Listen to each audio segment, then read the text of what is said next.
Prendre les plus récentes nouvelles qui nous touchent.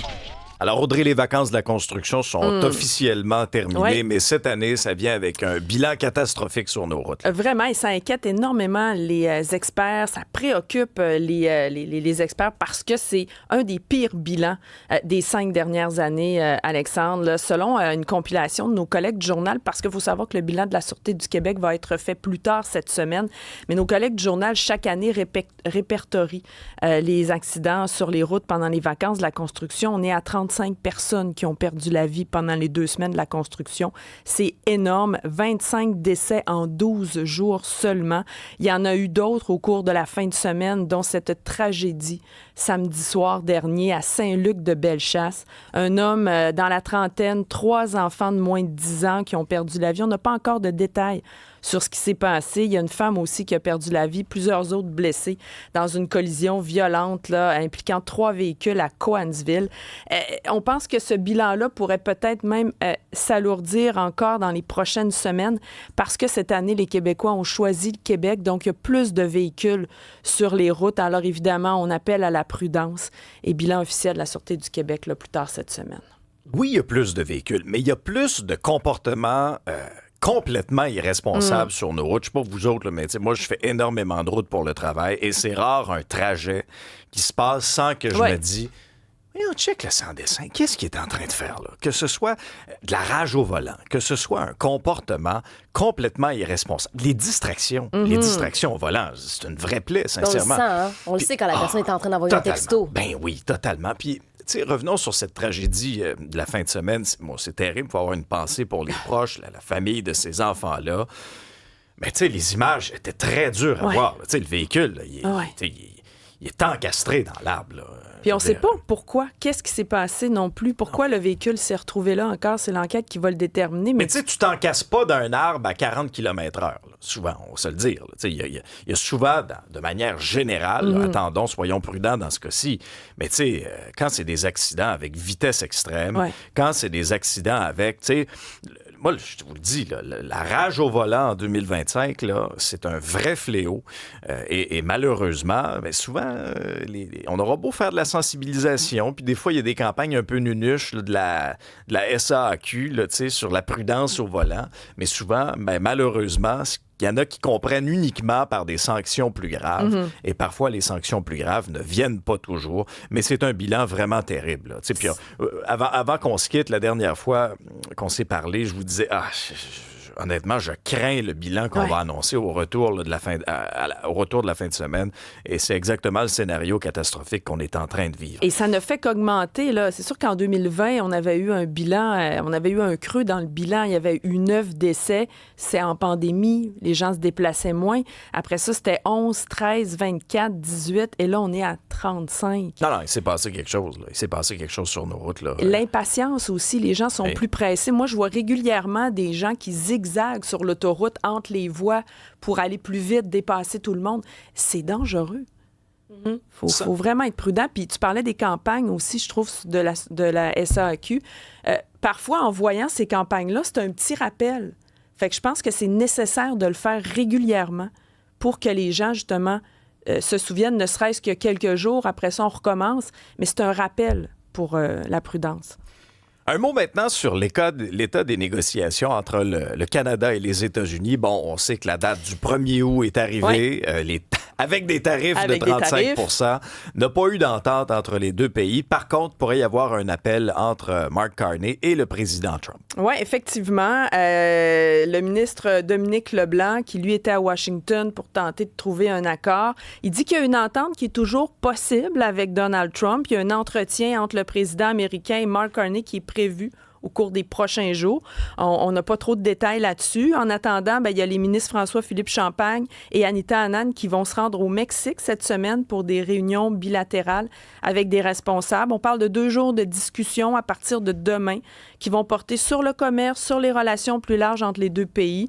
Et ils devraient aussi pouvoir rencontrer la présidente mexicaine selon Globe and Mail. On sait que le Mexique a eu un délai, lui, de 90 jours avant l'application négociation des droits de douane. Ça n'a pas été le cas pour le Canada.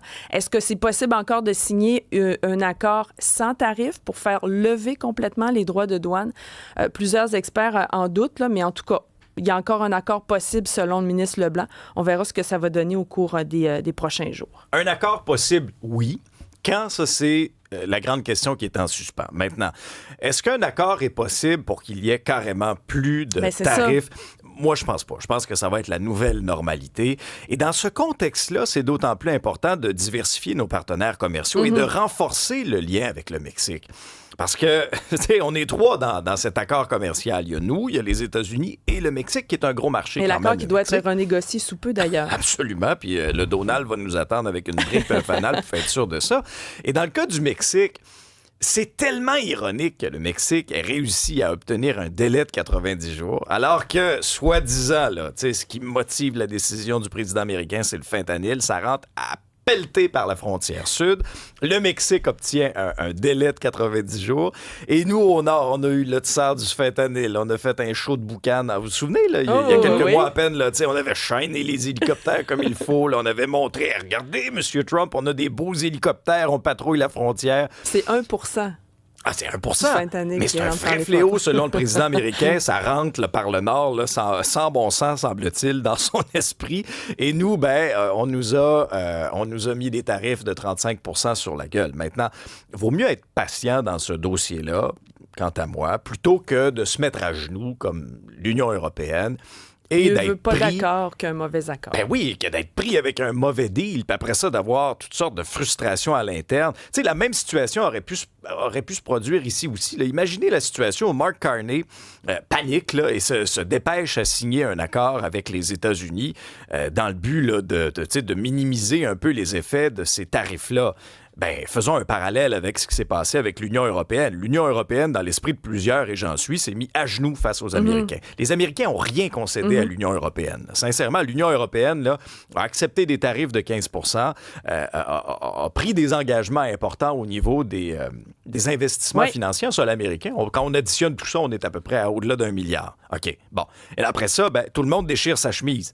T'sais, que ce soit Macron, que ce soit d'autres chefs d'État européens, qui ont dénoncé, qui ont décrié cet accord-là. Qu'est-ce que vous pensez qui serait arrivé ici au Canada si Carney avait fait la même chose? Pensez-vous vraiment qu'un Ford se serait gêné en Ontario? Il est très, très, très vocal. Pensez-vous que Daniel Smith, un instant, se serait gêné aussi? Je vous fais...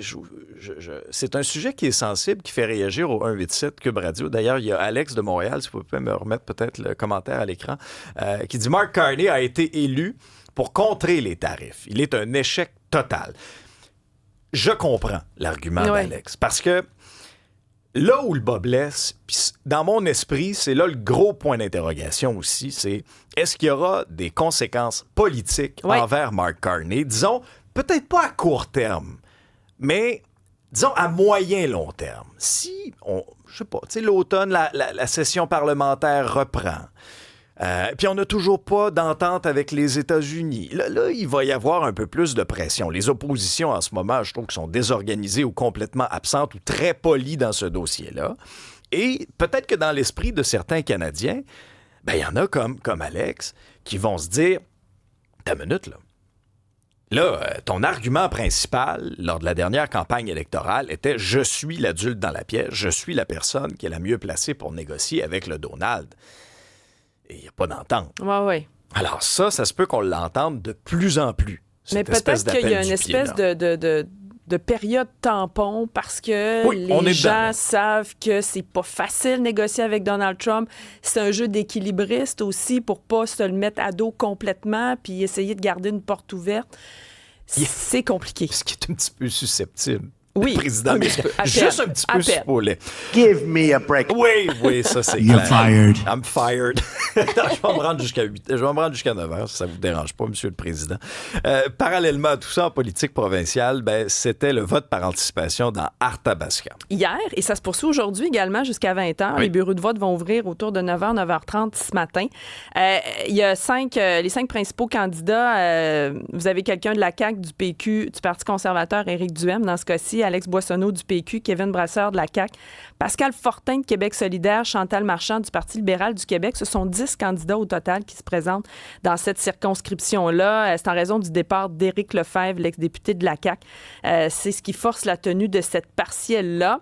Et ça se tient en pleine fin de vacances de la construction, alors qu'il fait beau. Donc, ça va déterminer cette partielle-là. Les experts disent que quand le taux de participation est élevé, ça peut désavantager un peu le parti au pouvoir. La dernière élection partielle qui s'était tenue en plein été, c'était en juillet 2010 dans Vachon, en Montérégie. Le taux de participation était de 28 %. Donc, on verra, ça va avoir l'air de quoi hier et aujourd'hui. Là. Ça se poursuit en tout cas jusqu'à 20 heures. Habituellement, dans Arthabasca, ça va de beaucoup. De mémoire, là, les derniers chiffres, on était de l'ordre de 74-75 %. Notre baromètre, il va être là. C'est quand même beaucoup. Si lorsqu'on additionnera les journées de vote par anticipation, la journée de vote également, et si on a un taux de participation anémique, bien effectivement, ça c'est vraiment là, la crainte dans l'esprit de plusieurs que le fait qu'on ait déclenché cette partielle-là en plein été, en plein cœur des vacances, bien que les électeurs ne se présentent pas aux urnes. Et lorsque, tu sais, des fois, ce qu'on appelle en télé des vox pop, tu sais, les journalistes qui vont interviewer des gens aux portes des bureaux de vote, ce commentaire-là, on l'entendait beaucoup, là. On l'entendait énormément hier. Maintenant, bien, quelle sera la question de l'urne dans Arthabasca? Est-ce que ce sera un vote de frustration, de contestation envers la CAQ? Moi, je m'attends à ce que ce soit, puis les premiers chiffres qu'on a dans certains pointages internes dans les formations politiques tendent à le démontrer, bien, je m'attends à une lutte à deux là, entre les conservateurs d'Éric Duhaime et le Parti québécois. Est-ce que les gens d'Arthabasca vont propulser le Parti québécois vers une autre victoire dans une partielle? Ouais. On s'entend que le PQ est sur une très, très, très bonne lancée à ce niveau-là. Ou au contraire, est-ce que Éric Duhaime aura soulevé les bons enjeux dans Arthabasca, même si, il ne vient pas de la place comparativement à Alex Boissonneau, et il aura réussi par, je sais pas moi, ses positions sur tout ce qui est le prix de l'essence plus élevé. Ça faisait partie des commentaires que j'entendais hier là, des électeurs. Est-ce qu'il réussira à faire son entrée à l'Assemblée nationale? Oui. On aura la réponse dans quelques jours. Les jeunes et les jeux en ligne. Oui, ça, c'est assez particulier parce qu'on a l'impression que les problèmes de jeux en ligne, ça concerne davantage les adultes, mais la dépendance touche maintenant les adolescents. C'est le Devoir qui nous rapporte ça ce matin. La Maison Jean Lapointe a même dû intervenir pour une première fois auprès de plusieurs ados avec des problèmes de jeu. On observe des jeunes de seulement 12-13 ans qui jouent déjà avec de l'argent réel. Ils le font souvent sur des sites illégaux accessibles sur leur téléphone. Il y a plusieurs experts qui demandent un meilleur encadrement évidemment. Je lisais les commentaires des jeunes dans le Devoir ce matin, puis les jeunes disent ne pas avoir l'impression de jouer avec de l'argent. Ils trouvent que c'est trop facile. Ils disent c'est comme faire un virement à un ami, finalement, et qu'il y a un risque fort d'addiction, évidemment. Il y a un jeune de 16 ans qui a perdu 6 000 $. C'est beaucoup. À 16 ans, 6 000 $. Donc, c'est vraiment, on demande davantage d'encadrement. Les seuls sites de jeux au Québec ou de paris légaux sont ceux gérés par l'Auto-Québec. Les autres sont généralement hébergés à l'étranger, donc pas encadrés par une loi canadienne. Mais c'est un problème qui est plus intense et qui risque de s'accroître et d'empirer là, selon des intervenants. Bien, ça, c'est clair, parce qu'il y a la facilité avec laquelle ces applications-là et ces sites web sont accessibles en un seul clic, dans le confort de notre foyer. Puis c'est souvent présenté aussi, visuellement, au niveau graphique, là. Les arguments que tu nous as mis de l'avant sont très, très bons. Parce que c'est souvent présenté comme étant, c'est un jeu, c'est très subtil. Là, des bonbons, des images un peu. C'est tout pour vendre ça auprès des jeunes. Non, c'est ça. C'est extrêmement comme c'est virtuel, l'argent, tout ça, t'as pas l'impression abstrait. Que c'est du vrai argent, c'est abstrait, exactement. Non, c'est un vrai fléau, ça c'est clair. Un dossier qui est en une du journal ce matin. Des dizaines de bâtiments abandonnés par la Ville de Montréal. Oui, c'est des bâtiments patrimoniaux, des anciennes casernes de pompiers, par exemple, des bâtisses délabrées. C'est 78 bâtiments vacants qui se trouvent sur le territoire de la Ville de Montréal. Certains sont tellement vétustes qu'on dit que ça coûterait moins cher de les reconstruire que de les conserver, de les garder en état. Il y a le directeur des politiques à Héritage Montréal qui, lui, dit que il trouve ça complètement désolant que les bâtiments patrimoniaux restent inoccupés depuis des années, tombe en ruine. L'ex-incinérateur Dixon, c'est un témoin de l'essor industriel. Il est vétuste à 104 % selon la liste la plus récente des bâtiments vacants. Pour 26 bâtiments, des acquisitions récentes, en majorité, on dit que, il faut encore faire l'évaluation, mais quand même, l'état des 52 autres, c'est presque tous des bâtiments qui sont vétustes à plus de 30 %, les 2/3 à plus de 60 % et 13 à plus de 100 %. C'est quand même Qu'est-ce énorme. que c'est plus de 100 %? C'est un cas de destruction. Ben, là. On c'est doit ça. complètement... Ça coûterait moins cher, mais c'est complètement fou. Là. c'est ça. On voit ça souvent quand on se promène en ville. Là. Oui, on c'est les voit, les visuel. bâtiments Oui, c'est vacants. pas très subtil. Souvent, C'est pas très subtil et c'est parfois même situé à des endroits où on pourrait revaloriser ça. Là. On se demande souvent, OK, qu'est-ce qu'on peut faire pour augmenter l'offre de logement ou quoi que ce soit. Mais je trouve que des fois, c'est très symptomatique aussi de notre société. Là. On laisse aller ça. Puis tu sais, je comprends que dans les photos, c'est pas toutes des perles d'architecture. Ouais. On s'entend que des fois, on a le patrimonial large un peu, mais dans d'autres cas, je trouve qu'on laisse aller. Moi, vraiment qu'on voyage un peu à travers le monde, parfois, j'ai l'impression qu'ailleurs, on prend davantage soin de nos bâtiments patrimoniaux que ce qu'on fait ici dans certains cas. Ici, on rénove les routes. Oui, puis on a vu ce que ça a donné aussi. Attaqué par une chauve-souris, qu'est-ce qui est arrivé? Ça, c'est un toute vrai une cauchemar. histoire en fin de semaine dans le Journal de Montréal. C'est un jeune homme qui est allé faire de la course de soir sur le Mont-Royal. Et il a été attaqué par une chauve-souris pendant qu'il faisait son jogging. Au début, il a été pris de panique. Il s'est mis à fuir. On voit les photos. Là, mais si la vous chauve-souris écoutez sur l'a Cube TV. poursuivi. Il a été mordu à quelques endroits sur son visage, notamment à côté de l'oreille, près de l'œil également. Il dit qu'au début, il a pris la situation à la légère. Mais il a réalisé que la chauve-souris aurait pu lui transmettre la rage. Et quand tu vas sur le site du gouvernement, on dit que la rage, c'est l'une des plus graves maladies transmissibles aux humains. Elle est mortelle dès l'apparition des premiers symptômes. Donc, c'est quand même à ne pas prendre à la légère. Il faut que ce soit traité rapidement. Il faut que ce soit traité très rapidement parce qu'il y a des traitements préventifs. Lui, il les a reçus, là, ces traitements-là. Un vaccin en 4 doses, des nettoyages de plaies, des injections, oui, je vais y arriver, au visage pour tenter de neutraliser le virus. Et là, il a décidé de faire une sortie sur les réseaux sociaux pour sensibiliser les gens à ne pas prendre ça à la légère quand on se fait mordre par un animal sauvage de type chauve-souris comme ça, il faut prendre des précautions nécessaires. Moi, j'ai des gros ratons laveurs qui viennent près de ma poubelle. Là. Puis des fois, je me dis, ils sont cute, ils sont cute, jusqu'à ce qu'ils se fâchent. Tu veux pas ça. Il y a des écureuils. Mais on est vraiment entouré quand même de potentiel de rage. Oui, puis chez les ratons laveurs aussi, d'ailleurs, c'était une des problématiques cette année. Il y a eu même distribution des espèces de petits vaccins mangeables là, pour les ratons laveurs. Moi, je vais vous avouer que j'ai 2 craintes majeures la nuit quand je viens travailler, puis j'habite dans le bois. Là. Chauve-souris. Oui. En vois-tu? Et les moufettes. Oui, les moufettes. Mais c'est pour une autre sorte de crainte. Autre sorte de problème. Non, mais imaginez la catastrophe. Là, je sors de chez nous. Je croise un petit animal noir et blanc. Je pense que tu ferais le show tout seul. Tu animerais seul en télétravail. studio. Moi, ça m'est déjà arrivé de sortir de chez moi la nuit pour venir travailler comme ça puis de voir une moufette partir. Fait que je suis restée un peu sans bouger pendant un certain temps. Oui, c'est... C'est beau aussi, une moufette, c'est ça le problème. C'est mignon. C'est mignon. Mais c'est ça. C'est mignon, mais odorant. Un mot, et je pense que c'est important, on l'a suivi tout au long de la fin de semaine avec la publication de certaines vidéos d'otages amaigris, squelettiques. Et ça fait augmenter la pression pour mettre fin à ce conflit entre le Hamas et Israël. Oui, il y a 600 anciens responsables de l'appareil sécuritaire israélien qui demandent à Donald Trump de s'impliquer pour mettre fin à la guerre à Gaza. Il réclame qu'il fasse pression sur le premier ministre israélien.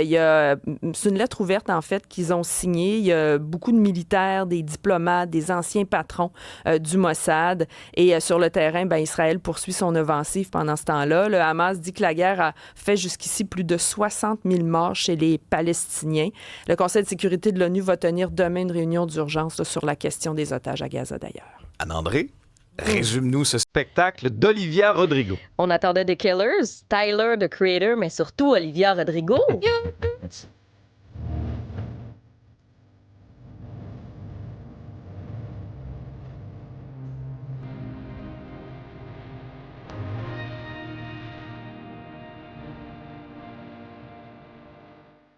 Alors, c'est bon, mais elle a tellement de succès, là. C'est vraiment, elle était attendue hier à Oshaga. Elle a donc clôturé les festivités. Est-ce qu'on peut rappeler qu'elle n'a que 22 ans? C'est incroyable. C'est Un une talent bête de incroyable. scène. Pendant 1h30, elle a défilé dans de très beaux costumes. Il y avait beaucoup de paillettes au pouce carré. J'ai envie de dire, là, il y avait des gens en paillettes. C'est vraiment sa signature, en fait, de costume. Les fans étaient là. Et c'était, je vais le dire, une thérapie de groupe. Ah oui? Ça chantait. Des fois, là, on n'entendait même pas l'artiste. Tellement les gens connaissent juste ses chansons, puis il y a toujours quelqu'un qui crie trop fort à côté de toi. Ça, c'est un des problèmes dans les festivals. Là, on n'écoute pas l'artiste. Mais ça chantait. On avait l'impression qu'on pouvait s'époumoner. Et à un moment donné, elle nous a dit, là, c'est le moment, on va crier le plus fort possible. On va hurler, on va faire sortir tout le méchant qu'on a en dedans. Donc oui, c'était un très, très beau moment. Et c'est vraiment un beau week-end en résumé. Là, mis à part le petit orage qu'il y a eu samedi soir, on est allé se cacher vite. Oui, ça doit. On a C'était vu pas des prévu, éclairs. ça. Non. La fille qui fait beaucoup de météo te dirait que c'est une cellule orageuse qu'on n'avait pas vu venir Moi, du je faisais tout. un pique-nique dans un parc, puis il n'y avait pas de pluie de prévu. Puis là, on a vu le ciel s'assombrir, des coups de tonnerre, des éclats. Quand tu es sous un arbre, c'est peut-être pas l'idéal. Donc, nous aussi, on a remballé assez rapidement. Et sur un terrain vaste, hein, on sait que quand même, tout le monde sait que c'est toujours le point le plus haut qui est atteint par l'éclair, etc., avant de se rendre au sol, mais dans des vastes lieux comme Hochelaga, on se dit toujours, là, c'est le moment de se mettre peut-être à l'abri. Nous, on est allés dans la petite tente là, qui nous était réservée. Là, on était ultra chanceux, mais les gens l'ont vécu. Ça a pris à peu près 30 minutes. Ça recommence après là, le festival, mais le problème, c'est que quand il y a des intempéries, on ne peut pas reprendre où on avait laissé. Donc, il y a des artistes qui ont terminé leur spectacle au moment où l'eau est arrivée. Puis par la suite, on a enchaîné avec l'artiste suivant. Mais c'était vraiment, vraiment un très, très beau festival. Il n'y a pas eu d'anicroche. C'était vraiment rien de majeur. Il faisait beaucoup moins chaud que l'année dernière, donc moins de coups de chaleur aussi. Et les gens disent que c'était mieux organisé.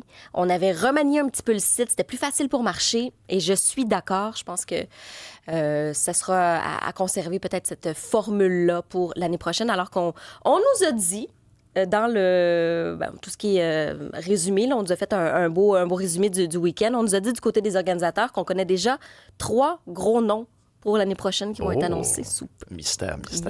Voilà. Bon, alors, il y avait Hochelaga, mais il y avait aussi une grosse fin de semaine de tennis à l'Omnium Banque Nationale, Audrey. Et on y va de surprise en surprise. Des gros noms qui se font renverser et qui refont leur valise. Oui, il y a des Canadiennes, entre autres, qui ont dû mettre fin à leur parcours. Disons, on parle de 2 autres têtes de série qui sont tombées chez les femmes. Il y a Iga Swiatek, oui, championne du tournoi de Wimbledon en 2025 qui s'est inclinée. Ça, c'est étonnant. Parce que ça a été expéditif, là, honnêtement. Oh, oui. 2 manches. Oui. On l'a senti très frustré à plusieurs moments, d'ailleurs, dans le match. Oui, c'était le premier match de la soirée, je pense, hier. Oui, ça a été en 2 manches. Donc, au 4e tour, face à la Danoise Clara Tauson, j'ai dit des Canadiennes, mais c'est des têtes de série plutôt et non pas des Canadiennes. Je me suis fourvoyée. Et il y a Amanda Anisimova aussi qui n'a pas été en mesure de recréer la magie à Wimbledon. Ça s'est terminé hier face à la 10e tête de série. Et il y a Naomi Osaka également qui a battu son adversaire hier 6-1, 6-0 en 49 minutes dans le match le plus rapide jusqu'à maintenant. Et ce soir, là, il y a la sensation qui joue. Victoria Mboko qui est en action aujourd'hui. Elle va affronter en quart de finale Jessica Bustos-Manero à 19h10 sur le court central. Ça va être à voir, j'ai l'impression. Oui, et sa partie du tableau est quand même favorable. Là. C'est pas impossible, la façon qu'elle joue, pour avoir regardé son match aussi en fin de semaine contre Coco Gauff. Je veux dire, Coco Gauff, c'était la favorite oui, absolument. de l'Omnium Banque Nationale. C'est quand même incroyable. Et Victoria Mboko a été extrêmement solide. C'est possible pour elle. C'est possible. Moi, mes espoirs sont sur Victoria Mboko.